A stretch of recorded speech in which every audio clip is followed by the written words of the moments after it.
আলহামদুলিল্লাহি রাব্বিল আলামিন ওয়াল আকিবাতুল লিল মুত্তাকিন ওয়াসসালাতু ওয়াসসালামু আলা আশরাফিল আমবিয়াই ওয়াল মুরসালিন নবিয়িনা মুহাম্মদ ওয়া আলা আলিহি ওয়া সাহবিহি ওয়া মান তাবিআহুম বিইহসানিন ইলা ইয়াউমিদ্দিন, আম্মা বা'দ।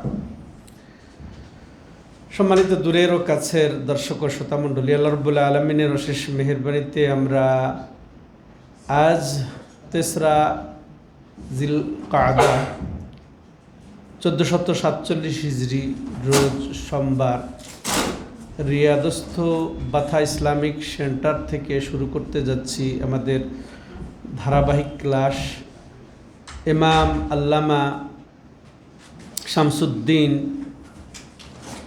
ইবনে কাইয়িম আল জাওজিয়া রাহিমাহুল্লাহ রচিত বহুল পরিচিত প্রসিদ্ধ গ্রন্থ জাদুল মাদ ফি হাদি খায়রিল ইবাদ গ্রন্থ থেকে ধারাবাহিক ক্লাস। তো আমরা যেহেতু হজ মৌসুম শুরু হয়েছে, সেই হিসেবে হজ উমরা অধ্যায় আমরা দিয়ে শুরু করতে যাচ্ছি ইনশাল্লাহ। হজ উমরা আলোচনা শেষে আমরা কুরবানির ঈদের পরে কিতাবের শুরু থেকে আমরা আলোচনা শুনব ইনশাল্লাহ বিইذনিল্লাহি তাআলা। তো এটা লেহ রাহিমাহুল্লাহ হজ উমরা অধ্যায়, এর অধীনে পরিচ্ছেদ ফসল হিসেবে তিনি বর্ণনা দিয়েছেন। তো সেই ফসল হিসেবে বা পরিচ্ছেদ হিসেবে তার শিরোনাম দেওয়া যায় যে রাসূলুল্লাহ সাল্লাল্লাহু আলাইহি সাল্লামের হজ এবং উমরা পালনের তরিকা কী ছিল, সেটা নির্দেশিকা। হাদিউন নবী সাল্লাল্লাহু আলাইহি সাল্লাম ফি হাজ্জিহি ওয়া উমরাতিহি। রাসূলুল্লাহ সাল্লাল্লাহু আলাইহি সাল্লামের হজ উমরায় কী তরিকা ছিল, কি পদ্ধতি ছিল, কি নির্দেশিকা ছিল, সেটা দিয়ে শুরু করতে যাচ্ছেন এই অধ্যায় লেহ রাহিমাহুল্লাহ। তো আসলে হজের পরিচয় কি? যে হজ হচ্ছে ইসলামের 5টি রকনের একটি রকন। আর এটা জীবনে সামর্থ্যবানদের ওপর একবার ফরজ। জীবনে সামর্থ্যবান যারা, তাদের একবার ফরজ, আর যত করবে পরবর্তীতে সেটা নফল হিসেবে গণ্য হবে। তো উমরাও তাই। উমরা অবশ্য এটাও একবার ফরজ, আর বাকি নফল হিসেবে গণ্য হবে। তো দুটেরই ফজিলত অনেক। যেমন রাসূলুল্লাহ সাল্লাল্লাহু আলাইহি ওয়াসাল্লাম বলেছেন, আল উমরাতু ইলাল উমরা কাফারাতুন লিমা বাইনাহুমা ওয়াল হাজ্জুল মাবরুর লাইসা লাহু জাযা ইল্লাল জান্নাহ। একবার উমরার পরে আরেকবার উমরা মাঝের গুনার কাফারা হয়ে যায়। আর হজ্জে মাবরুর যদি কেউ করতে পারে, তার প্রতিদান একমাত্র জান্নাতই। তো এই ফজিলতের জন্য যথেষ্ট যে মান হাজ্জা ফালাম ইয়ারফুস ওয়ালাম ইয়াফসুক রাজাআ মিন দুনুবিহি কাওয়ালাদাতহু উম্মুহ। যে ব্যক্তি হজ করলো, হজে কোনো গুনাহে লিপ্ত হলো না, অশ্লীলতায় লিপ্ত হলো না, যৌনাচারে লিপ্ত হলো না, সে এমনভাবে হজ থেকে ফিরতে পারে যেন তার মা আজকে তাকেই জন্ম দিয়েছে। তো যাই হোক, ফজিলত এবং গুরুত্বের কথা আমরা এখানে অত লম্বা করার সুযোগ পাচ্ছি না, যেহেতু এই নির্ধারিত কিতাব জাদুল মাদ ফি হাদি খায়রিল ইবাদ ইবনে কাইয়িম আল জাওজিয়া রাহিমাহুল্লাহর কিতাবের আলোকেই আমরা অগ্রসর হতে চলেছি। তো এখানে তিনি প্রথমে উল্লেখ করেছেন উমরার কথা। উমরা রাসূলুল্লাহ সাল্লাম কয়বার করেছেন? তো আমরা এখানে এটাই জানবো যে রাসূলুল্লাহ সাল্লামের উমরা এবং হজ, রাসূল কয়বার, কিভাবে, কখন উমরা করেছেন, কোন পরিস্থিতিতে, তো এটা আমরা জানবো আজকে। তার সাথে সাথে রাসূলুল্লাহ সাল্লাল্লাহু আলাইহি সাল্লামের হজ সম্পর্কে আলোচনা আমরা শুরু করব আজকেই বিইذনিল্লাহি তাআলা। রাসূলুল্লাহ সাল্লাল্লাহু আলাইহি সাল্লাম মূলত 4বার উমরা করেছেন, এতে কোনো মতভেদ নেই। আমাদের মধ্যে কোনো মতভেদ নাই যে তিনি 4বার উমরা করেছেন। তো আর সবগুলাই আবার জিলকাদ মাসে। তো এক্ষেত্রে দুইটা কথা আছে। কোনো হাদিসে আছে ইল্লা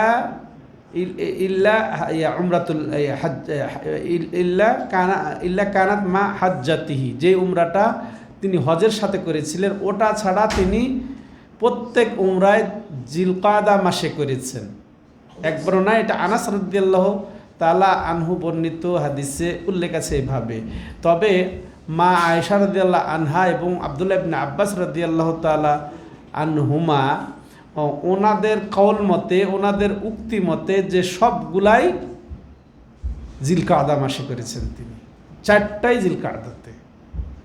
আর আনাস রাদিয়াল্লাহু তাআলা আনহু বলেছেন কি যে 4টাই জিলকাদা করেছেন, তবে হজের সাথে যে উমরা করেছেন তিনি সেটা বাদে।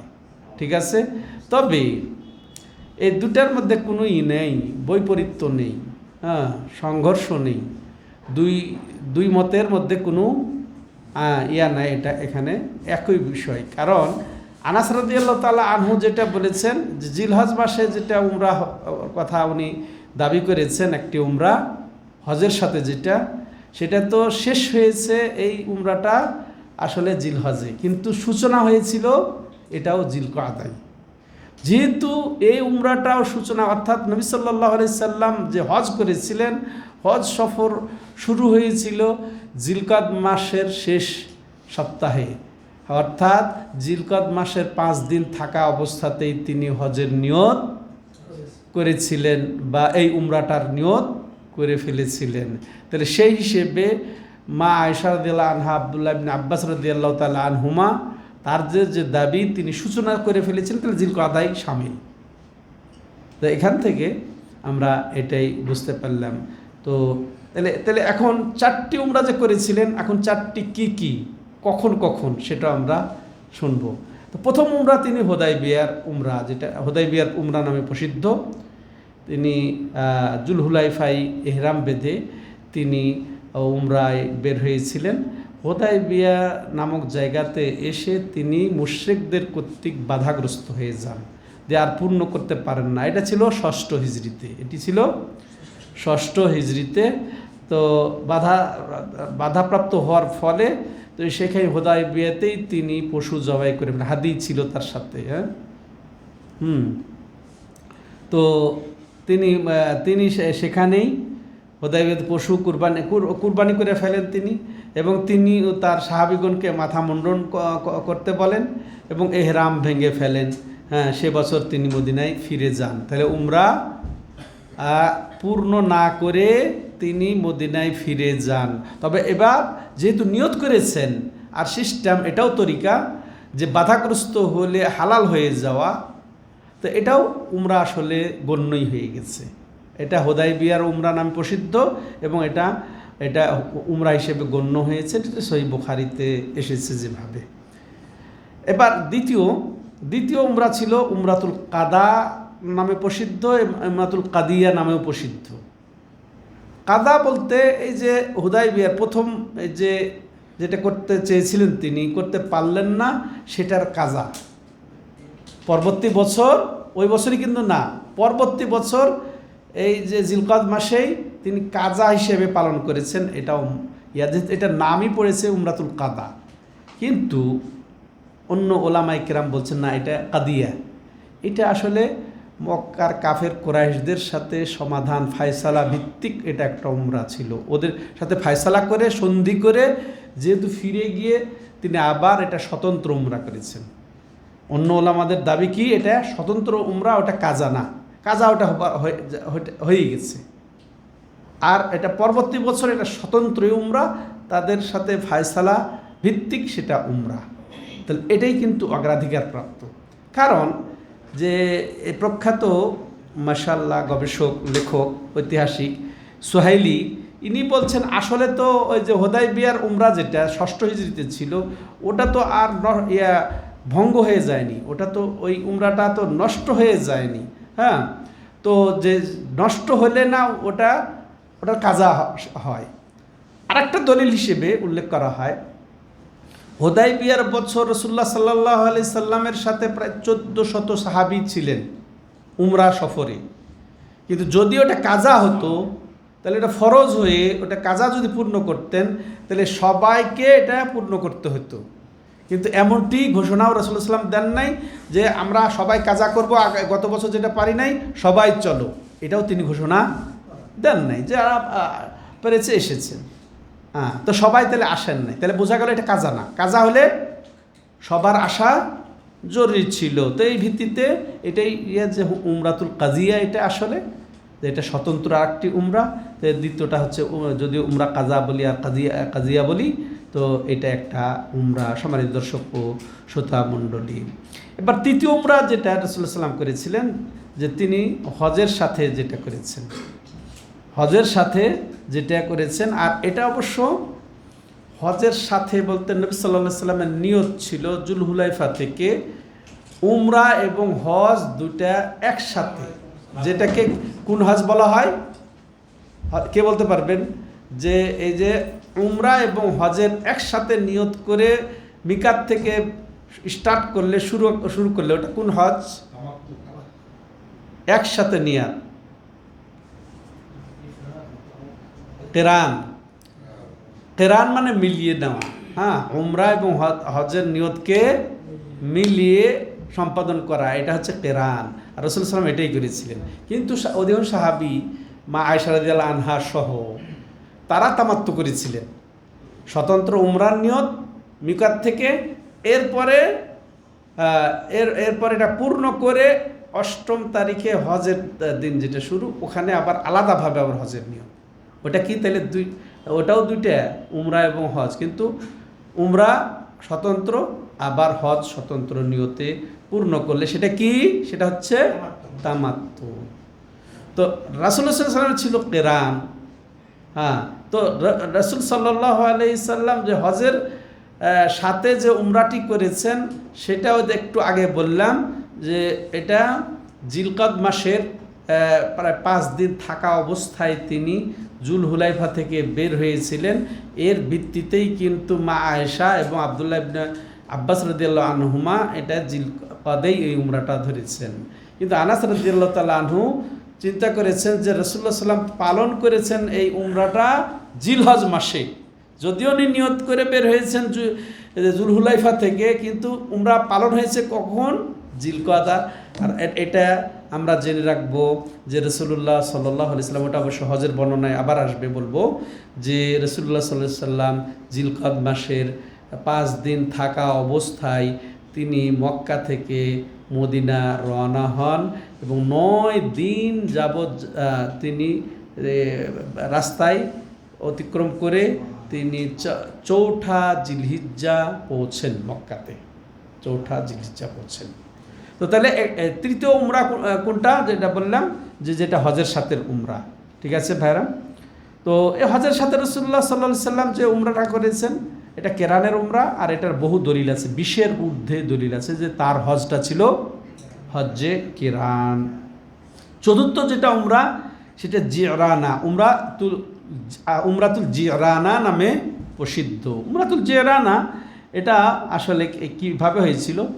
রাসূলুল্লাহ সাল্লাম 8ম হিজরিতে মক্কা বিজয় করেন, তাই না? তবে তিনি, আর এটাও আমরা জানবো যে রাসূলুল্লাহ সাল্লাল্লাহু আলাইহি সাল্লাম টোটাল 5 বার মক্কা ঢুকেছেন। কয়বার? মদিনা হিজরতের পরে, মদিনাতে হিজরত করার পরে মক্কা ফিরেছেন কয়বার? 5 বার। শুধু একবার এহরাম ছাড়া। কোন বার? এই মক্কা বিজয়ের বার। উনি তো এবার উমরার জন্য বের হন না, বিজয়ের জন্য গেছেন। ঠিক আছে? এহরাম ছাড়াই তিনি মক্কা ঢুকেছেন 8ম হিজরিতে, হ্যাঁ, মক্কা বিজয়ের বার। তো এরপর মক্কা যখন বিজয় করলেন আলহামদুলিল্লাহ, তখন তিনি এই মক্কা থেকে এটা মক্কা বিজয় রমজান মাসে হয়েছে এবং 8ম হিজরিতে, এটা যেন আমরা মনে রাখি। ফাতহুম মুবিন, এটা বিশাল 2 ঘটনা, বড় ঐতিহাসিক ঘটনা। একটা হচ্ছে মক্কা বিজয়, আর একটা হচ্ছে কি ঘটনা ঘটেছিল রমজানে? বদরের যুদ্ধ। বদরের যুদ্ধ এই রমজানে হয়েছিল। তো এটার পরে রাসূলুল্লাহ সাল্লাল্লাহু আলাইহি সাল্লাম মক্কা থেকে চলে গেলেন তাবুক অভিযানে। হ্যাঁ, এটা ছিল শাওয়াল মাসে তাবুক অভিযানে তিনি রওনা হয়েছিলেন এই মক্কা বিজয়ের পরে। তাবুকে না, হোনাইন থেকে ফিরে হোনাইন হয়ে থেকে তিনি আবার মক্কা ঢুকেছেন জিরানা হয়ে। আর জিরানাতে তিনি এহরাম বেঁধেছেন। জিরানাতে এহরাম বেঁধে তিনি মক্কায় এসে এই উমরাটা করেছেন। এই জন্য এর নাম কি হয়েছে? উমরাতুল জিরানা। জিরানা এখন একটা জায়গা আছে, জিরানা এখনো একটা জায়গা আছে, উমরাতুল জিরানা। তো তাহলে এই 4টা হচ্ছে উমরা, সম্মানিত দর্শক ও শ্রোতা মণ্ডলী। তো এবার তাহলে আমরা জানলাম রাসূলুল্লাহ সাল্লামের উমরা ছিল কয়টি? 4টি। প্রথম কি ছিল? উমরাতুল হুদাইবিয়া। দ্বিতীয় উমরাতুল কাদা বা কাদিয়া। তৃতীয় হচ্ছে উমরাতুল হজ, হ্যাঁ, হজের সাথে যেটা উমরা ছিল। আর চতুর্থ হচ্ছে উমরাতো আল জিরানা। এই 4টা উমরা। তো 4টা উমরার সার সংক্ষেপ আমরা জানলাম। তো রাসূলুল্লাহ সাল্লাল্লাহু আলাইহি ওয়াসাল্লাম উমরাগুলির মধ্যে কোনোটাই আবার একটা আশ্চর্য ঘটনা যে রাসূলুল্লাহ সাল্লাল্লাহু আলাইহি ওয়াসাল্লামের 4টি উমরাই ছিল বাইরে থেকে আগমন করে, মক্কাতে আগমন করে 4টি উমরা তিনি পালন করেছেন। এমনটি হয় নাই কখনো মক্কাতে থেকে তিনি বেরিয়ে আবার ঢুকে উমরা করেছেন, এরকমটি কখনো তার ক্ষেত্রেও ঘটেনি, এমনকি আর কোনো সাহাবা ক্ষেত্রেও ঘটেনি। এটা তার জীবদ্দশায় এটা তার ক্ষেত্রেও ঘটে নাই এবং কোনো সাহাবার ক্ষেত্রেও ঘটে নাই, কিন্তু একজনের ক্ষেত্রে ঘটেছিল। কার? কে বলতে পারেন? আয়েশা রাদিয়াল্লাহু আনহা। এই নিয়মের ব্যতিক্রম হয়েছে মা আয়েশা রাদিয়াল্লাহু আনহা। ঘটনাও ঘটছিল এটা ঘটার। তার কারণ হচ্ছে রাসূলুল্লাহ সাল্লাল্লাহু আলাইহি সাল্লামের সাথে সমস্ত স্ত্রীগণই হজের নিয়তে বের হয়েছিলেন।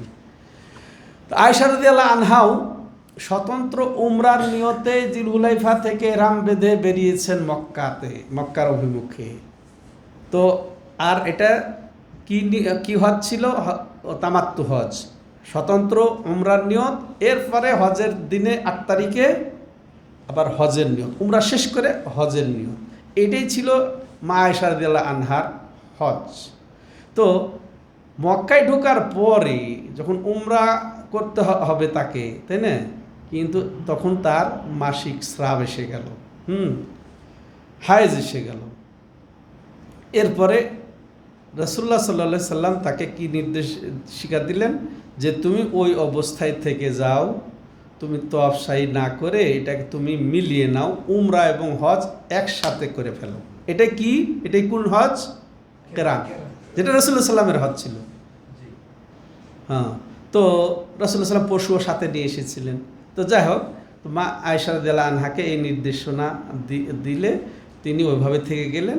তো তিনি এটাও বলে দিলেন যে তোমার এই তোয়াফ, বাইতুল্লাহর যে তোয়াফ করবে তুমি শেষে পবিত্র হয়ে হজের সময়, এবং তোমার যে সাফা মারওয়ার সাই, এটাই তোমার জন্যে যথেষ্ট। হজ উমরা দুইটাই জন্যে তোমার এক তোয়াফ এক সাই, এক তোয়াফ বলতে অবশ্যই 7বার ঘুরে একবার তোয়াফ, একটা তোয়াফ হয়, বা ওই যে হজের তোয়াফ বা উমরার তোয়াফ হবে। ওরকমই সাফা মারওয়া 7বার ঘুরে এক সাই। তো এক তোয়াফ এক সাই তোমার উমরা এবং হজের জন্য যথেষ্ট হয়ে যাবে।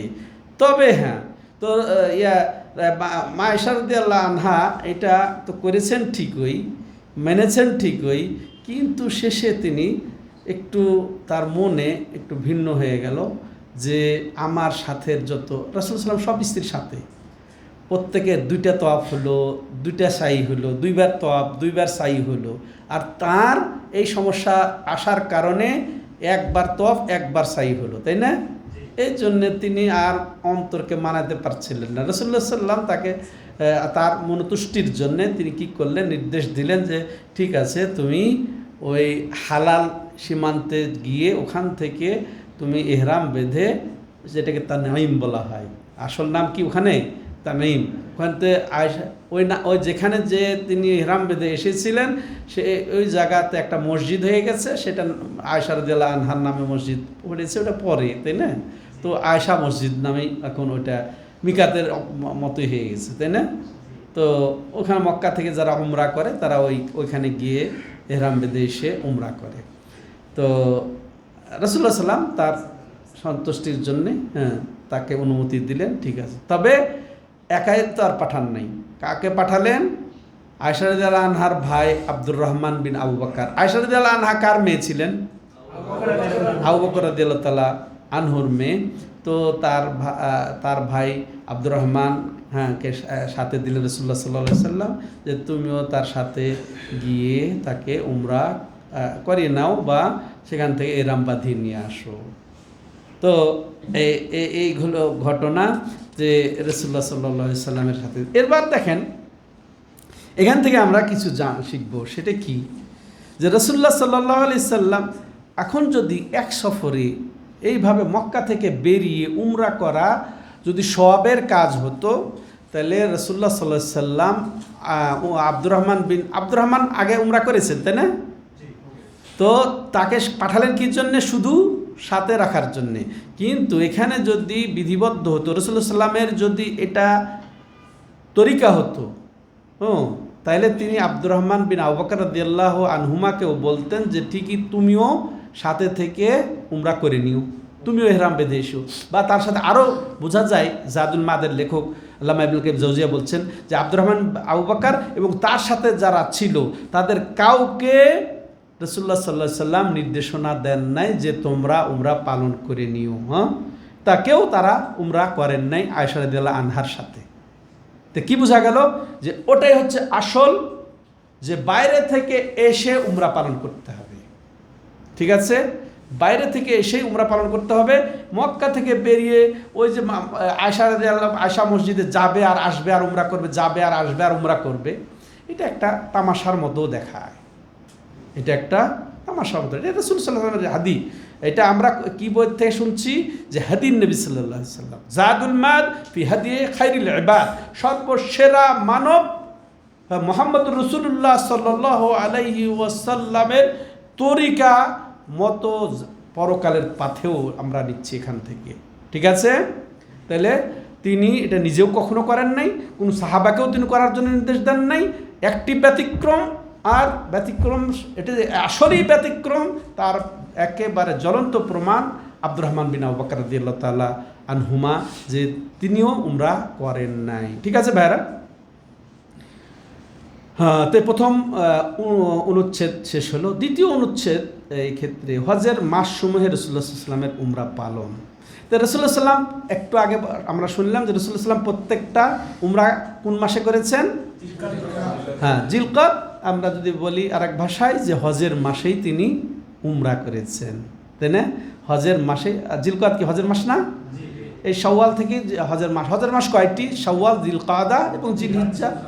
যে যে দশক, প্রথম দশক পর্যন্ত হজ হয়, ওই দশক পর্যন্ত হজের মাস।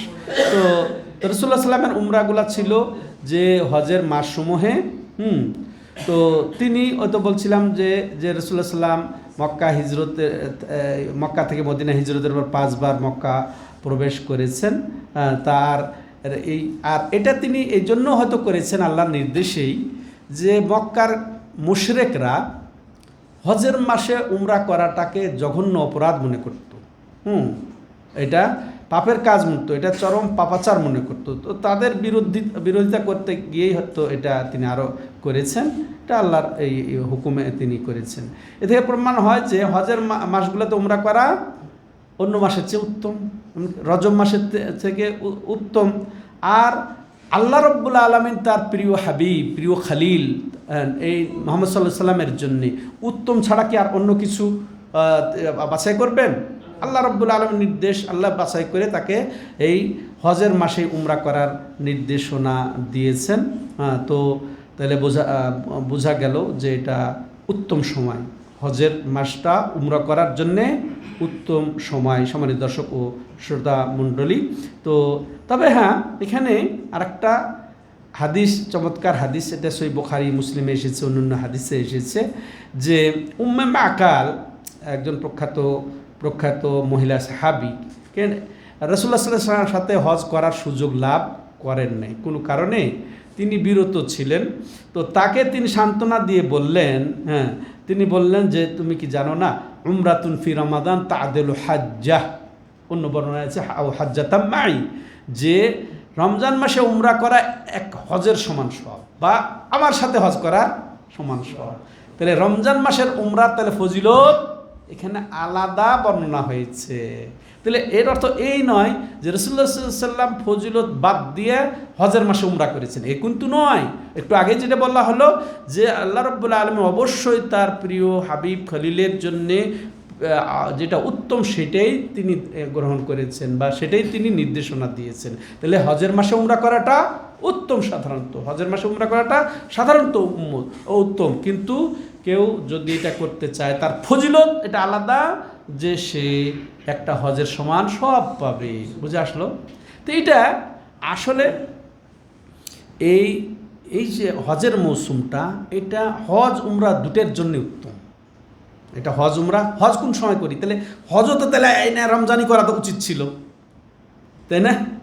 তো সেটা তো করা হয়নি। কিন্তু হজের তাহলে মৌসুমটা উত্তম, আমভাবেই উত্তম, হজের জন্য উত্তম এবং উমরার জন্য উত্তম। এটা ওরকম উমরাটা যে হজের মৌসুমে রাসূলুল্লাহ সাল্লাম করেছেন, তো এটা ওইটার মতো যে হজের ব্যাপারটা যেরকম। আর আসলে উমরাটাকে ছোট হজও বলা হয়। উমরাটা ওটা বড় হজ আর এটা ছোট হজ। তাহলে বোঝা গেল, তাহলে রাসূলুল্লাহ সাল্লাম যেটা করেছেন সেটা আসলে উত্তম কাজটাই তিনি করেছেন আল্লাহর হুকুমে। হ্যাঁ, তো আর এটার কারণ যে রমজান মাস এটা অন্য অন্য ইবাদতের জন্যে, হজের মৌসুম, হজের মাস, এটা হজ এবং উমরার জন্য উত্তম। আর রমজান কিসের জন্য উত্তম? অন্য অন্য ইবাদতের জন্যে। তো রাসূলুল্লাহ সাল্লাল্লাহু আলাইহি সাল্লাম রমজান মাসে এমন সব ইবাদতে তিনি ব্যস্ত ছিলেন, হ্যাঁ, যেটা তিনি রমজানে করতে তিনি মানে রমজানে তিনি করতে চেয়েছেন, এই জন্য তিনি রমজানে উমরা করেন নাই, বরং এটা অগ্রাধিকার দিয়েছেন তিনি ওই হজের মৌসুমে, তাই না? সেটা তুমি একত্রিত করতে পারেন নাই, যার কারণে তিনি রমজানে উমরা না করে তার উমরাগুলা ছিল সবগুলাই জিলকাদা মাসে। এটা আশা করি আপনারা বোঝার চেষ্টা করবেন। এবার আমরা তৃতীয় পরিচ্ছেদে যাই, যে এক বছরের নবী সাল্লাল্লাহু আলাইহি ওয়াসাল্লাম একবারই উমরা করেছেন। আমরা যে বারবার খালি যেয়ে ওখানে খালি উমরাই করতে চাই, তো এটা নবী সাল্লাল্লাহু আলাইহি ওয়াসাল্লামের আসলে নীতি ছিল না। খুব বেশি বারবার উমরা করা, ঘন ঘন উমরা করা, এটা রাসূলের নীতি ছিল না। রাসূলের নীতি হচ্ছে দূরত্বে উমরা করা। বছরে একবার, 4 বছরে 4 বার উমরা করেছেন। চিন্তা করেছেন? তাইলে আমরা এত বেশি হব না, মানুষকে কষ্ট দেবো না, নিজেও কষ্ট করবো না। আর ওখানে যেয়ে বের হয়ে উমরা করা, এটা তো বললাম রাসূল ইসলামের তরিকা বহির্ভূত, ওটা তরিকা বহির্ভূত। ওটা ঠিক এখনও ওইভাবে বেশি ওখান থেকে বের হয়ে অন্য উমরা করতে পারবে যার এই সমস্যাটা ঘটবে, যেটা আয়েশা রাদিয়াল্লাহু আনহার ঘটেছিল। হ্যাঁ, তো সম্মানিত দর্শক ও শ্রোতা মণ্ডলী, তো রাসূলুল্লাহ সাল্লাল্লাহু আলাইহি ওয়াসাল্লাম 4 বছরে 4 বার উমরা করেছেন, তিনি বছরে একবার করেন। এখন যদি কেউ প্রশ্ন করে তাহলে তো এত বেশি উমরা করা হয় কেন? তাহলে কি জায়েজ নেই বছরে একাধিকবার উমরা করা? কি বলেন আপনারা, জায়েজ আছে না নাই? আছে, সেগুলো আমরা দলিল শুনবো এই দৃষ্টিতে। উত্তরে বলা হবে, এটা ইমাম মালিক রাহিমাহুল্লাহর মত, যে বছরে একবারই রাসূলুল্লাহ সাল্লাম যেটা করেছেন ওটা দিয়ে থাকতে হবে। উনি বলতেছেন যে আমি পছন্দ করি না যে এক বছরে একাধিকবার উমরা। কিন্তু তারই অনুসারী, তার ছাত্র মুতাররিফ আছেন, তারা ইবনুল মাওয়াজ আছেন, তারা আবার ভিন্ন কথা বলেছেন, তার থেকে দ্বিমত পোষণ করে বলছেন। যেমন মুতাররিফ বলছেন, এক বছরে বারবার উমরা করায় কোনো সমস্যা নাই। হ্যাঁ, ইবনুল মাওয়াজ আর আরেকজন শিষ্য তিনি বলছেন, আশা করি যে এতে কোনো দোষ নাই। ঠিক আছে, এটা তারা বলেছেন। এখন দলিল কি? দলিল কেউ বলতে পারবেন যে এক সফরে বলছি, এক বছরে একাধিকবার উমরার দলিল শুনেছেন আপনারা কিছুক্ষণ আগে? কি বলেন দেখি, কে মাশাআল্লাহ ফকিহ, বিচক্ষণ?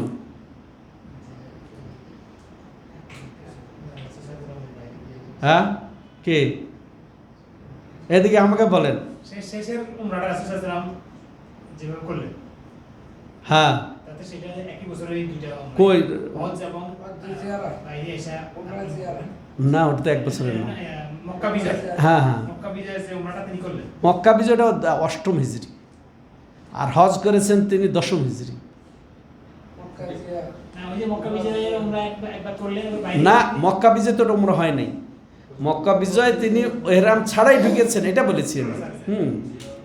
এবং ওখান থেকে তিনি হুনাইন অভিযানে গিয়ে আবার জেরানাতে এহরাম বেঁধে তিনি ওটা উমরা করেছেন। এই যে উমরা তো জিরানা নামে প্রসিদ্ধ, এর অর্থ এই নয় যে তিনি এই যে আমরা যেটা করে থাকি যে বের হয়ে যায় তায়েব যায় অমুক জায়গা যায় বা ওই যে মসজিদে আয়েশায় যায় বের হয়ে উমরা করি, এটার জন্য কিন্তু উনি জিরানা থেকে উমরা করেন নাই, বরং ওটা তার আলাদা অভিযানই ছিল।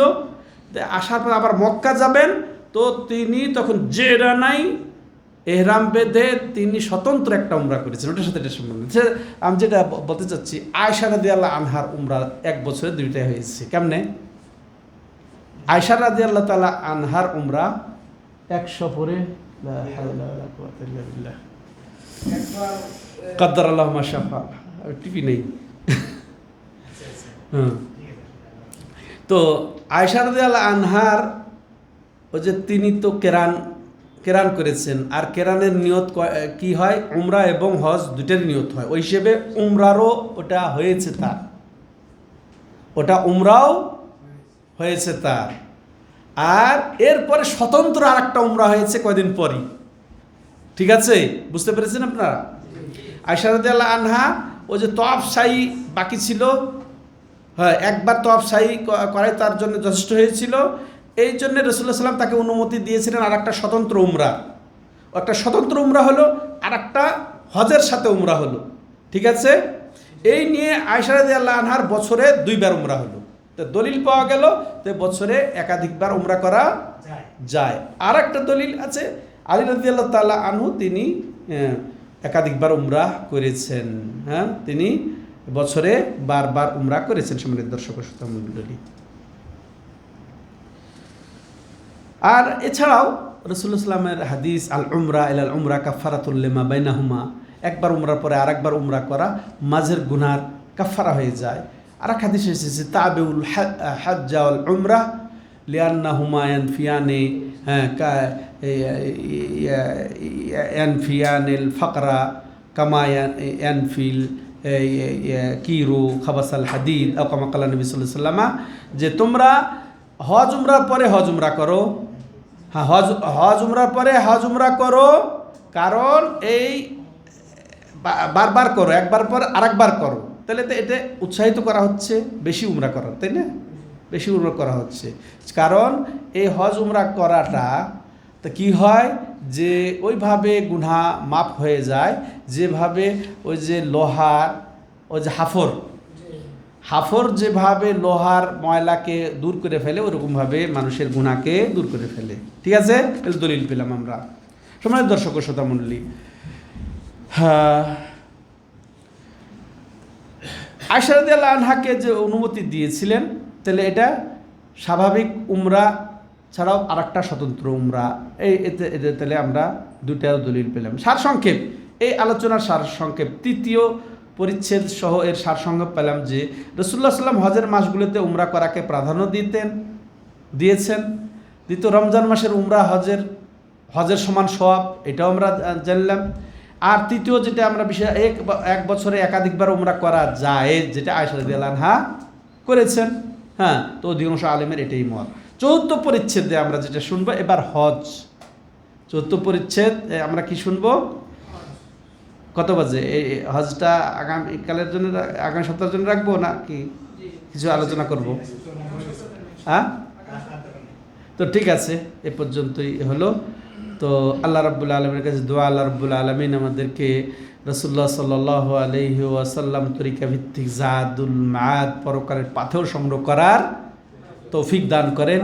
হ্যাঁ, আল্লাহ রাব্বুল আলামিন আমাদেরকে যথাযথ ইলম শিক্ষা করে আমলও করার তৌফিক দান করেন। আমাদেরকে আল্লাহ রাব্বুল আলামিন ক্ষমা করে দেন। আল্লাহ আমাদেরকে সুস্বাস্থ্য দান করেন। আল্লাহ রাব্বুল আলামিন যারা বিপদগ্রস্ত তাদের বিপদ মুক্ত করে দেন। হ্যাঁ, যারা মারা গেছেন আমাদের মধ্যে তাদেরকে আল্লাহ রাব্বুল আলামিন ক্ষমা করে দেন। সকল মুমিন মুসলমানদেরকে আল্লাহ রাব্বুল আলামিন হেফাজত করেন, সবাইকে ক্ষমা করে দেন। আল্লাহ রাব্বুল আলামিন মুসলমানদের বিরুদ্ধে, ইসলামের বিরুদ্ধে, ইসলামী দেশের বিরুদ্ধে যারা চক্রান্ত করছে, যারা শত্রুতা করছে, আল্লাহ তুমি তাদেরকে তাদের মধ্যে ব্যস্ত করে মুসলমানদেরকে নিরাপত্তা দান করো। হ্যাঁ, তাদের জালেমদেরকে যারা জালেমদেরকে তুমি শেষ করো। হ্যাঁ, ধ্বংস করে দাও।